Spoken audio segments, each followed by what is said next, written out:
Donc, bonjour à vous tous. Aujourd'hui, nous sommes accompagnés pour parler du projet de loi 70 de ma collègue Françoise David, députée de Québec solidaire, de Denise Boileau, vice-présidente du syndicat de la fonction publique et parapublique du Québec, Claude Leblond, ici, Monsieur Leblond, président de l'Ordre des travailleurs sociaux et des thérapeutes conjugaux et familiaux du Québec, et Jean-François Marie, coordonnateur du réseau Solidarité Itinérance du Québec. Donc, nous considérons que le projet de loi 70 est un projet de loi qui va affecter la vie de plusieurs Québécois, qui remet en question beaucoup d'organismes et d'organisations, entre autres Emploi Québec.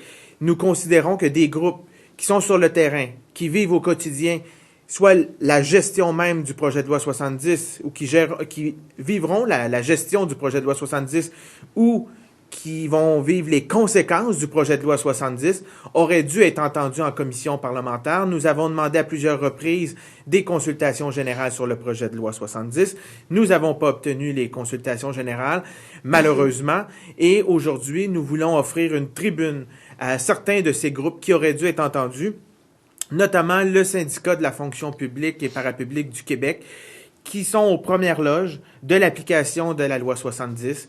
Dans leur mémoire est très claire, je vais les laisser expliquer un peu leur point de vue, mais ils auront à appliquer les sanctions qu'on ne connaît toujours pas du projet de loi 70, au même moment où le gouvernement ferme des centres locaux d'emploi, donc fait en sorte que les distances sont encore plus difficiles à parcourir pour les gens qui ont besoin des services d'Emploi Québec. On voit que le gouvernement veut enlever l'autonomie d'Emploi Québec et l'intégrer au ministère de l'Emploi.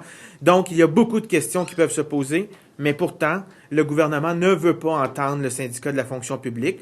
Pourtant, nous avons entendu les autres centrales syndicales, ce qui n'est pas un problème en soi. Nous voulions que tout le monde soit entendu, mais là, dans le cas du syndicat de la fonction publique, ceux qui sont les principaux concernés en termes de centrales syndicales ne sont pas entendus. Je vais laisser la parole à ma collègue, Mme David. Une petite minute seulement pour vous dire que les deux autres groupes qui sont ici aujourd'hui avec nous sont des groupes tout aussi importants, donc l'Ordre des travailleurs sociaux, qui normalement doit jouer un rôle conseil auprès du gouvernement pour toutes les questions sociales qui peuvent affecter nos concitoyens. La même chose pour le réseau Solidarité d'Inhérence. Vous allez voir avec le témoignage de notre ami que le projet de loi 70 est à risque de condamner un certain nombre de jeunes et de moins jeunes à l'itinérance et franchement, ça aurait été très important que ces gens-là puissent venir s'exprimer en commission. J'en profite pour rappeler qu'au moins 95% minimum des organismes qui sont venus en commission ou des mémoires que nous avons pu lire se prononcent contre les sanctions que veut mettre en place le gouvernement du Québec contre des personnes assistées sociales, nouveaux demandeurs, qui refuseraient, pour diverses raisons, pour un temps donné, de participer à une mesure d'insertion et qu'il y a donc là un bris de solidarité sociale et il y a une atteinte frontale aux droits des gens, en plus de faire la preuve, et on va le voir avec les témoignages, ce projet de loi-là va très rapidement, s'il devait un jour être adopté, faire la preuve de son inutilité et je dirais même de son inefficacité. Madame Boileau. Bonjour. Effectivement, on représente les agents et agentes d'aide sociale qui donnent les services à la population. Donc, on constate que oui, nous avons une expertise, une vision interne de qu'est-ce qui se passe au niveau des centres locaux d'emploi. Vous savez que depuis une dizaine d'années, le nombre d'agents d'aide socio-économique qui offrent les services, qui accompagnent, a diminué de 25% dans les clés. Nous, ce qu'on constate et ce qu'on dénonce, c'est qu'il y a une perte de humanisation avec le personnel. De moins en moins, contrairement à ce que dit M. Blais, de moins en moins, le personnel peut accompagner les gens physiquement. Imaginez-vous que présentement, on est après mettre en place une façon de travailler, qu'on va faire des entrevues d'emploi avec des personnes qui, on le sait, vivent de plusieurs difficultés avant d'accéder au marché du travail, et on va demander aux agents, on demande présentement de faire des entrevues d'emploi par téléphone. Nous considérons que c'est inacceptable et que c'est de ne pas être honnête et de ne pas donner la meilleure chance à ces personnes-là d'être rencontrées par des personnes qui puissent essayer de voir l'ensemble des difficultés, parce qu'il y a un langage non verbal souvent qu'on détecte des problématiques et il faut que les agents soient capables de faire ça. Fait que ça, c'est un élément qu'on considère que M. Blais devrait se commettre pour garantir que les personnes qui vont se rendre dans un clé pour avoir un service puissent parler à un agent en personne et qui puissent être accompagnés par un parcours. Et ce qui n'est pas le cas à l'heure actuelle, malgré ce que M. Blais dit, je vous le garantis que les gens, quand ils sont entendus par téléphone, on a eu des témoignages d'agents qui ont été avec des gens que après qu'ils les ont rencontrés, ont su qu'il y avait des idées suicidaires. Et c'est sûr que ces personnes-là, c'est pas par téléphone que tu vas pouvoir comprendre la complexité qu'ils vivent avant d'adhérer au marché du travail. Fait qu'on voudrait bien entendre M. Blais de donner une garantie qui va permettre aux gens de pouvoir avoir un parcours professionnel à partir de leurs besoins et à partir de leur objectif professionnel à eux et non celui du ministère. Et ça, c'est fondamental parce que si la personne ne peut pas faire une démarche en fonction de son propre objectif professionnel, bien, c'est sûr que la motivation est pas la même. Fait que ça, on demande un engagement sérieux et qu'il y ait les agents à l'interne pour pouvoir accompagner ces personnes-là tout au long de leur parcours. Fait que ça, on considère que c'est fondamental et ça peut pas juste être un projet pour faire des économies sur le dos des plus vulnérables de la société. Nous, on constate que c'est inacceptable. De plus, il y a des programmes qui ont fait leur preuve à l'heure actuelle qu'on peut identifier puis s'appuyer. Ma place au soleil, qui est un programme pour les familles monoparentales, qui a un taux de réussite assez important, compte tenu que quand on accompagne ces gens-là, c'est des femmes monoparentales, on travaille sur l'ensemble des difficultés que cette personne-là peut rencontrer. Ce n'est que de s'assurer qu'elle va avoir une gardienne, que les enfants vont avoir des bottes quand il va avoir la première neige. Peut-être que pour nous, on peut trouver ça simple, mais des gens qui vivent des difficultés, des fois, c'est complexe. Fait qu'on veut que le ministre Blais s'engage. Et sur la question de la démarche avec coercition, on pense que en partant, c'est perdant.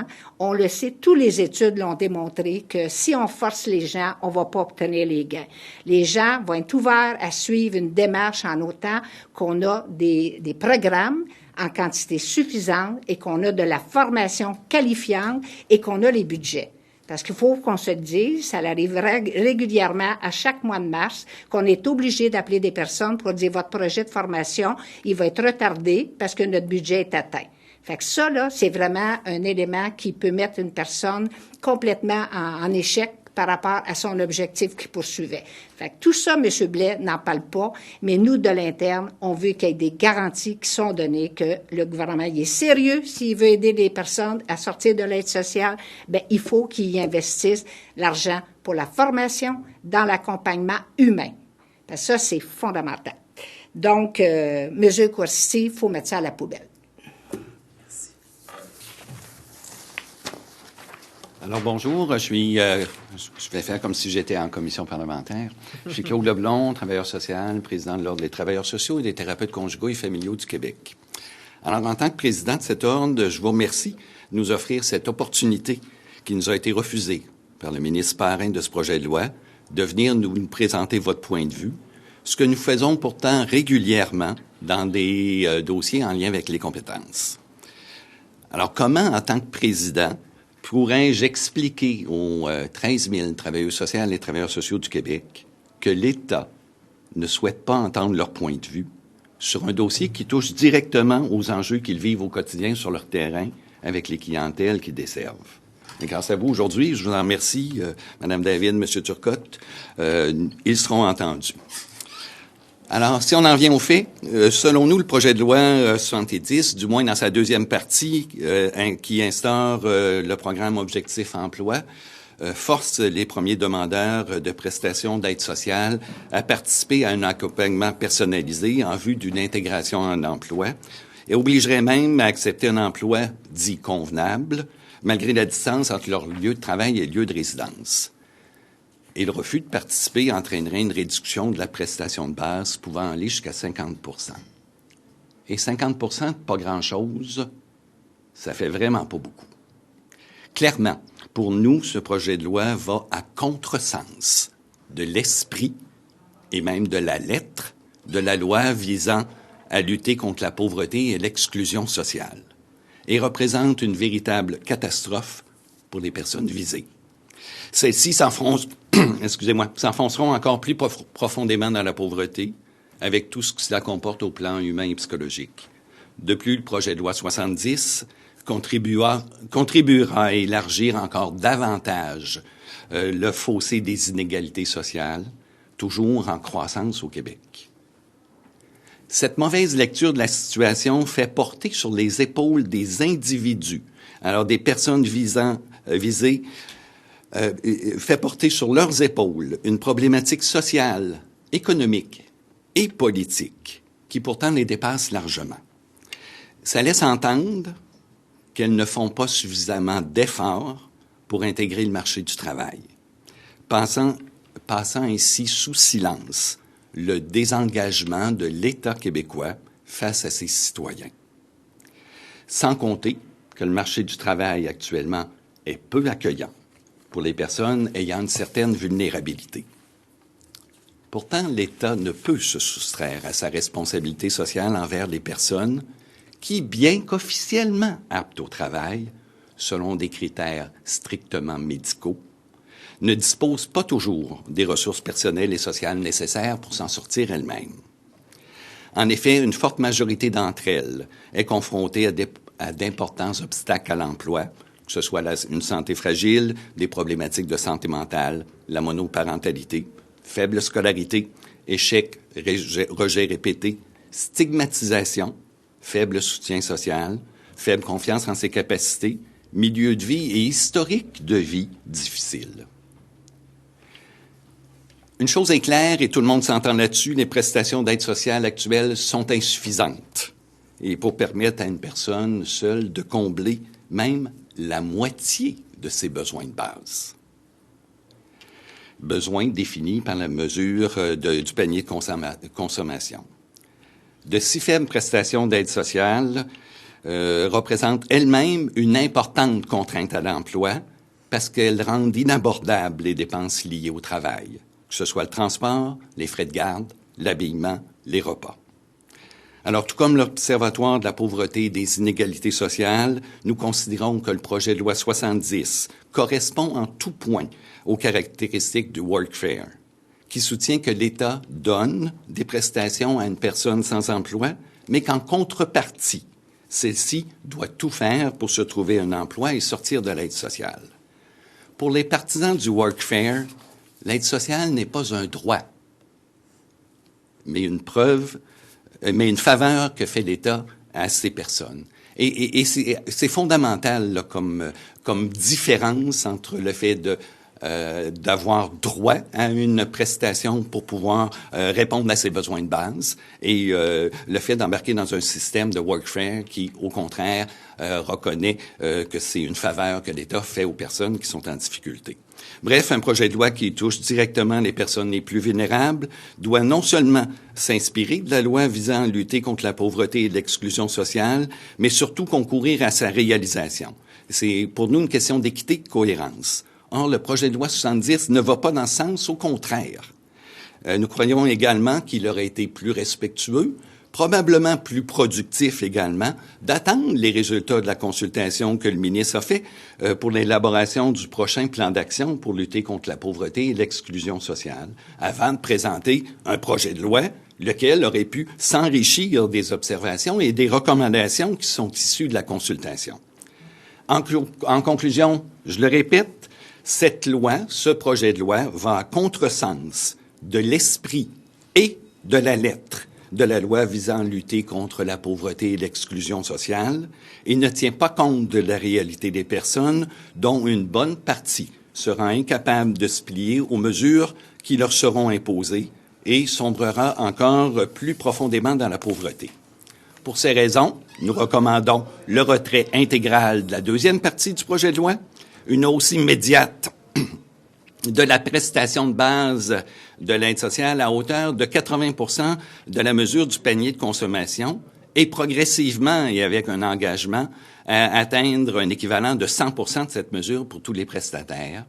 Nous recommandons également un financement suffisant des mesures d'accompagnement et de formation personnalisées, volontaires, adaptées aux besoins et aux aspirations de ces personnes, et la prise en compte des problématiques particulières vécues par les personnes vivant en région, que ce soit au niveau du transport, les opportunités d'emploi, etc. Je vous remercie.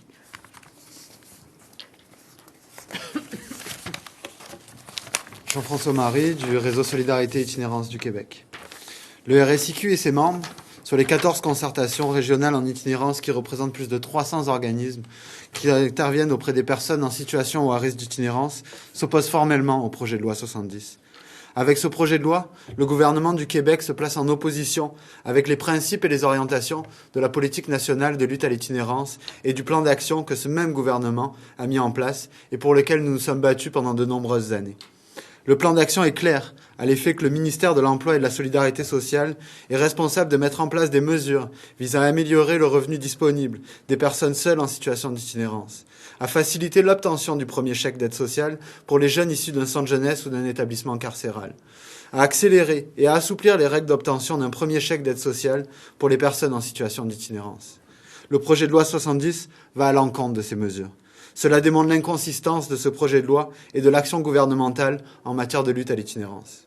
Sous couvert de vouloir briser le cercle de la pauvreté, le gouvernement fait fausse route et vient en réalité ajouter des contraintes à l'accès aux pleines prestations des personnes en situation ou à risque d'itinérance. Des prestations qui, à l'heure actuelle, ne permettent même pas à une personne seule de subvenir à ses besoins de base. Les personnes en situation d'itinérance sont en survie permanente et doivent au jour le jour s'assurer de répondre à leurs besoins de base. Les personnes se représentant dans les ressources sans revenus sont très nombreuses. L'accès aux prestations fait souvent partie des premières démarches qui sont mises en place dans une longue série. Parmi ces personnes en étant de grande vulnérabilité, un grand nombre d'entre elles ne pourront se conformer aux règles que ce programme essaye de mettre en place, en raison de leur situation matérielle et psychologique, qui les pousse à avoir d'autres priorités, notamment en matière de logement et de santé. Elles verront donc une situation critique devenir carrément invivable en hypothéquant une quelconque réinsertion à l'avenir et une sortie de la rue. Mais PL 70 va aussi produire de l'itinérance. Les nouveaux prestataires d'aide sociale sont tous dans un contexte de grande vulnérabilité vis-à-vis de l'itinérance, que ce soit en raison de la fin ou de l'insuffisance des prestations de chômage, face à l'insuffisance de leurs revenus, ou à des raisons personnelles comme la perte d'un conjoint. Ce sont les mêmes facteurs qui amènent de nombreuses personnes à la rue. Avec PL 70, le gouvernement va pousser un grand nombre de ces personnes directement dans l'itinérance, car un chèque de 623 $, ça ne se coupe pas. Nous aurions dû être entendus dans le cadre des consultations du projet de loi 70 pour faire valoir ces points de vue. Nous demandons une prestation d'aide sociale et des revenus de travail qui permettent aux personnes de couvrir leurs besoins essentiels, de sortir de la pauvreté et donc d'éviter la rue. Nous demandons des programmes volontaires, flexibles et adaptés aux diverses réalités des prestataires d'aide sociale. Nous demandons le respect de la politique nationale de lutte à l'itinérance et du plan d'action interministériel qui en découle. Nous demandons au ministre Blais et au gouvernement du Québec de retirer le projet de loi 70 et de cesser de renforcer les préjugés envers les personnes en situation de pauvreté et d'exclusion sociale. Car l'itinérance, ce n'est pas seulement une question de revenus, mais c'est toujours une question de revenus. Merci. Oui, vous êtes contre l'idée d'imposer une pénalité financière à ceux des entités sociaux qui refuseraient de se soumettre au programme formation-emploi. Seriez-vous d'accord avec des incitatifs financiers, de donner une prime au lieu de couper ceux qui se refusent de le suivre, mais de donner peut-être, un 100 $ de plus par mois à ceux qui accepteraient de s'y plier? Est-ce que des avenues auxquelles vous seriez ouvert? Déjà, les personnes, quand ils participent à l'intérieur des parcours, ils peuvent recevoir des montants, soit pour le transport ou encore on donne un montant de plus aux personnes. Fait que ça, c'est des choses qui existent déjà. C'est peut-être pas tant que ça, parce qu'on sait que le transport est plus juste d'aller sur le marché du travail, ça amène d'autres obligations aussi. Fait que je pense que le gouvernement, il faut surtout qu'il y ait des mesures en nombre suffisant et adaptées aux personnes. Ça, c'est fondamental. Et puis, à l'heure actuelle, pour connaître le réseau de l'interne, c'est pas vrai que toujours les mesures en nombre suffisant. Fait que ça, je pense que c'est l'élément fondamental. Puis, les gens, quand on est capable de s'adapter à ce qu'ils ont besoin, bien, ils vont embarquer dans un parcours.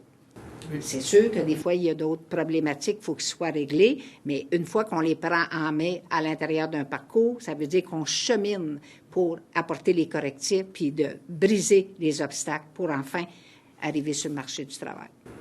Êtes-vous d'accord avec le ministre Blais qui mentionne, dites-moi si j'ai tort, M. Turcotte, Mme David, mais qui mentionne en commission parlementaire que la principale difficulté des organismes spécialisés en employabilité, c'est de faire en sorte que les personnes se rendent, participent à une première rencontre. Est-ce que vous avez également cette impression-là qu'il faut surtout accrocher les gens en ce qui le concerne, en les contraignant à participer à une première rencontre, puis à partir de là, le taux de succès est largement supérieur. OK, allez-y. Je peux y aller. Les mesures volontaires qui sont déjà en place, en fait, elles reçoivent un grand succès. Les personnes, si on leur propose des programmes adaptés de réinsertion sociale, ils participent à ces mesures-là. Vivre avec $623 par mois, c'est pas vivable. Tout le monde veut sortir de l'aide sociale. Mettre en place les conditions en améliorant les programmes d'accès. Aujourd'hui, à Montréal, il y a une manifestation pour la sauvegarde de Pass Action. Un Pass Action est un programme pour les personnes très éloignées du marché du travail. Le nombre de places a été baissé de 25% lors de la dernière conclusion des ententes. Et cette année, on s'enligne vers les mêmes coupes.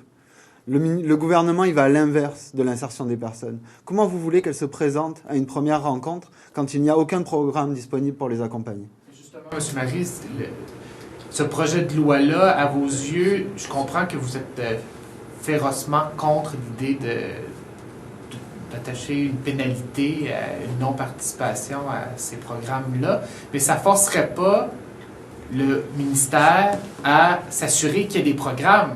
S'il veut forcer les gens à participer, il faut qu'il y ait des programmes. Là. Il n'y a aucune assurance dans PL 70 sur la mise en place de nouveaux programmes et de nouveaux budgets pour ces programmes. Quand on demande des programmes flexibles et adaptés, c'est justement ça qu'on veut.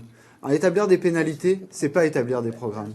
Je vais passer. Moi, écoutez, tout à l'heure, M. Turcotte vous disait qu'il y a des clés de fermer. C'est vrai qu'il y a des clés de fermer. Puis pour les clés qui sont ouvertes, bien, c'est même pas une garantie qu'une personne qui se présente dans un bureau va avoir un contact avec une personne. Fait que quand je vous parlais tout à l'heure des entrevues d'emploi, là, il faut le faire, là. Les gens qui viennent à l'aide sociale, là, c'est pas des gens qui ont tout fait le circuit à se rendre jusqu'au cégep à l'université. Ils ont des obstacles au niveau du marché du travail. Et quand on dit que M. Blais accepte qu'on fasse, puis on va le faire de plus en plus pour faire des économies. Parce que moi, à l'intérieur de ce projet-là, je vois beaucoup plus une idéologie pour faire des économies et couper qu'une idéologie pour dire nous mettons tout en branle pour accompagner ces personnes-là qui sont déjà en situation de vulnérabilité.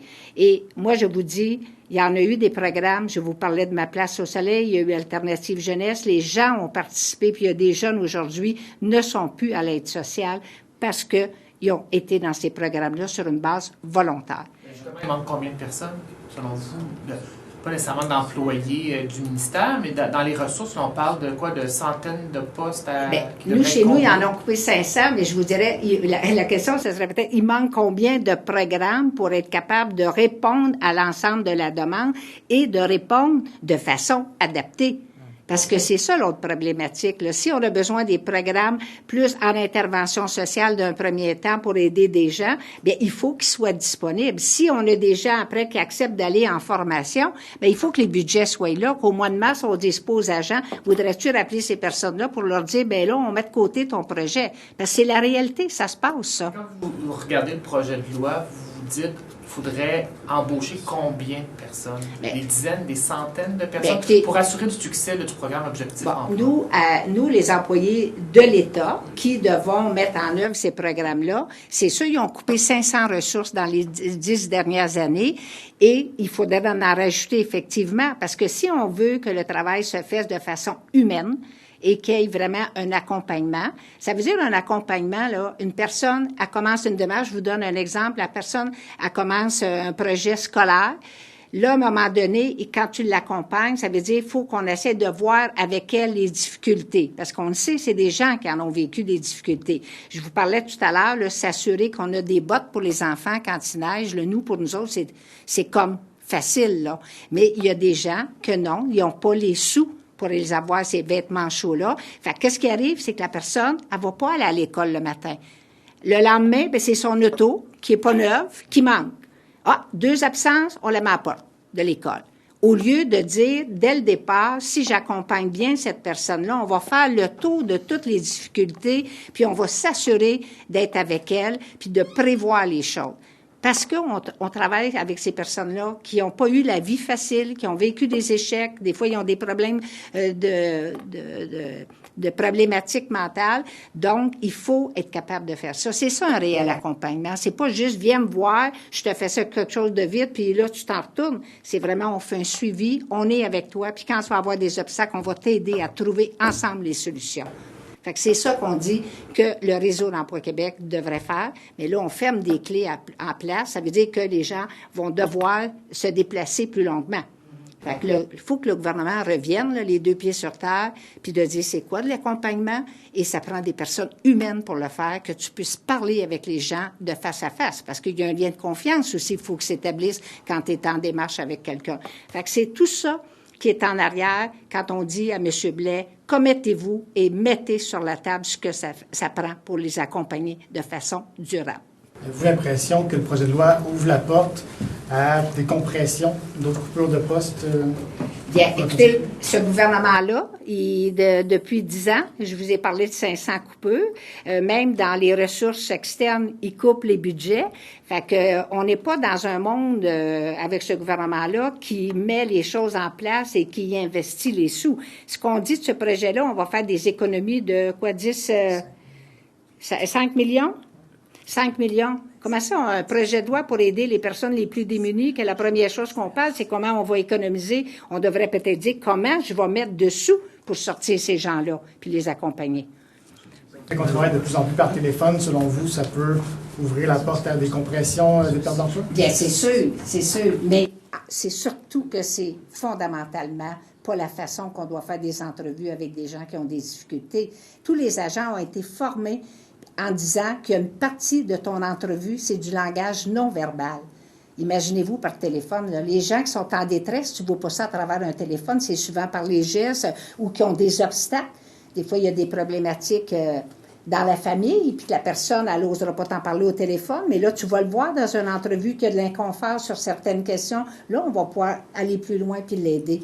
C'est ça la réalité qui se vit. Sentez-vous qu'il y a des quotas ou une certaine pression de la part du ministère à, être, sévère là, pour appliquer rigoureusement les critères, voire inhumainement les critères? Bien, écoutez, c'est sûr qu'à l'heure actuelle, on ne sait pas qu'est-ce qui va être mis sur la table pour dire aux agents d'appliquer des mesures coercitives. Parce que même la question qu'on se pose, c'est que si une personne est dans un autre, elle va dans un organisme pour aller chercher des services et que, mettons, elle abandonne, là, on va recevoir, le réseau public va recevoir une note disant que la personne elle a abandonné, mais qu'on n'aura pas parlé avec cette personne-là. Fait qu'il faut que ça soit transparent. Nous, on dit qu'il faut les retirer, les mesures coercitives, parce qu'on ne fera pas de gain. Mais en plus, on veut faire porter l'odieux de ça à des travailleurs qui sont là pour accompagner les gens et on va leur faire jouer plus un rôle de police, presque. T'sais, est-ce qu'on aide les gens en leur tapant ses doigts ou on aide les gens en essayant de trouver c'est quoi la difficulté qu'ils vivent puis de dire, bon, on va essayer d'aller ensemble travailler cet aspect-là. C'est pas en tapant ses doigts des gens, là, je veux dire, c'est prouvé partout, les travailleurs sociaux vous l'ont dit, itinérance, tous ceux qui ont passé en commission parlementaire, il y a à peu près juste M. Blais et M. Couillard qui croient à ça. J'aimerais revenir sur votre question parce que le ministre la pose, la question, en commission parlementaire, si effectivement, ce serait pas intéressant d'avoir une première rencontre obligatoire. Je trouve que ça pose mal la question. Au départ, est-ce que le droit, est-ce que les personnes nécessité sociale ont le droit? Et la réponse est oui, c'est dans la Charte des droits et libertés là, du Québec, là, de recevoir un revenu décent. Et dans la Charte, on n'ajoute pas en contrepartie de faire quelque chose pour l'État. L'État a une responsabilité par rapport à ces personnes les plus démunies. est-ce que le ministre et son gouvernement souhaitent effectivement respecter la loi sur la pauvreté et l'exclusion sociale, respecter la Charte des droits et libertés, respecter l'engagement qui est fait au plan international, effectivement, à ce qu'on s'occupe correctement des personnes qui vivent dans nos communautés. À l'heure actuelle, est-ce qu'ils respectent la loi avec le montant qui est versé à chaque mois aux personnes qui bénéficient des prestations de dernier recours? On sait que ces prestations-là ne couvrent même pas la moitié des besoins d'une personne seule. Là. Alors, une personne seule qui reçoit... Est-ce que le gouvernement du Québec respecte la loi? Là, vous me demandez une opinion juridique, je ne vous la donnerai pas. Je souhaiterais que minimalement le gouvernement qui s'est engagé là, à l'adoption de la loi contre la pauvreté et l'exclusion sociale, de régler d'ici 10 ans là, la question de la pauvreté au Québec, fasse des actions concrètes en ce sens. Et c'est pour cela que nous recommandons là, effectivement qu'on hausse le seuil minimal à 80% du minimal. Et c'est déjà presque indécent de demander 80% de quelque chose qui n'est pas suffisant. Mais si c'était déjà 80%, ce serait mieux qu'actuellement, avec un engagement suite à ce 80%-là, qu'on arrive à m'emmener au 100%. Et pas pour une question de « on fait la charité aux personnes », juste en fonction du fait qu'on respecte le droit des citoyens. Présentement, à Genève, à l'ONU, certains de nos collègues du FRAPRU sont présents dans le cadre des... En fait, le Canada est en train de passer pour la commission qui juge des droits économiques et sociaux. Et le Canada et le Québec sont montrés du doigt pour leur faible intervention en matière de lutte à la pauvreté, de lutte à l'itinérance et d'accès à un logement. Pour la lutte à la pauvreté, avec 623 $, qui ne couvrent pas les besoins de base, qui, dans certains milieux, ne couvrent à peine le loyer. Quand on parle de Gatineau ou Montréal avec des niveaux de loyer, une fois que la personne a payé son loyer, elle n'a plus rien pour vivre. C'est terminé. Le 623 $ est entièrement passé. Et le Canada est montré du doigt au niveau international pour cette situation-là. Donc, selon vous, est-ce que le gouvernement du Québec respecte la loi? Je vous parlerai pas comme mon collègue Claude Leblanc. Je suis pas un juriste. Et moi, je parle de principe et je parle de personnes. Ouais, des personnes avec qui on travaille, des personnes en situation d'itinérance ou à risque d'itinérance, avec leur chèque d'aide sociale, elles ne peuvent pas sortir de l'itinérance et de la rue. C'est au gouvernement de se poser la question si eux respectent la loi. Restez juste au micro. Une dernière question en ce qui me concerne. Est-ce que vous craignez disons un afflux, là, c'est peut-être pas le bon terme, de personnes qui se retrouveraient dans la rue suite à l'adoption dans sa forme actuelle du projet de loi? Et si oui, on parle de... En fait, on ne le croit pas. On le voit déjà. Les modifications réglementaires qu'il y a déjà eu en 2013 et en 2015 ont déjà des impacts pour créer l'itinérance. Le projet de loi 70 va juste s'ajouter à ces impacts-là. Il est bien évident... C'est les impacts? Les impacts? Ouais. Les personnes n'ont plus accès aux thérapies. Les colocations, beaucoup plus difficile d'avoir le plein chèque. Les colocations, pour ces personnes-là, c'est un moyen de payer un loyer beaucoup plus inférieur et donc d'être capable, d'une certaine manière, de subvenir à leurs besoins sans avoir recours à des modes de survie qui parfois les plongent dans l'illégalité. Avec ces situations-là, le PL 70 vient juste s'ajouter. Comme je l'avais dit dans ma présentation, les personnes qui sont les premières demandeuses de chèques, qui arrivent sans revenu dans des ressources en itinérance, leur première démarche, c'est accéder à un revenu. En leur plaçant au-dessus de la tête une matraque pour s'intégrer dans un processus d'emploi alors qu'ils ont des enjeux majeurs de santé à surpasser. Ils ont des enjeux majeurs de logement à surpasser. On va couper leur chèque, on va réduire des prestations supplémentaires auxquelles ils pourraient avoir accès par le biais de programmes comme le Pass Action, qu'on est en train aussi d'éliminer petit à petit. Qu'est-ce qu'on fait? On crée de l'itinérance et on maintient des personnes en situation d'itinérance. Et c'est ça les mesures du gouvernement actuel. Monsieur Marie, juste une dernière question. Le ministre Blais a évoqué l'idée d'avoir une pénalité seulement pour une première rencontre. Donc, si la personne ne se présente pas à une première rencontre, est-ce que pour les gens que vous représentez, ce serait possible ou difficile de se présenter à une première rencontre? Première rencontre ou pas, c'est le principe même du workfare qui est à remettre en question. J'ai compris avec M. Leblanc. Est-ce qu'il y a des difficultés pour les gens que vous représentez? Tout à fait. Des rencontres pour des médecins. On a des personnes qui sont infectées au VIH et à l'hépatite C. Leur condition de vie fait en sorte qu'ils ne peuvent pas se présenter dans les rendez-vous. Là, on parle de leur survie. Imaginez, pour aller voir dans un centre local d'emploi, quelqu'un pour avoir un revenu de base. Qu'est-ce que font les personnes? Elles vont se décourager. Elles se découragent à aller dans le réseau de la santé. Est-ce que vous pensez qu'elles ne vont pas se décourager à aller dans un centre local d'emploi? Merci. Merci.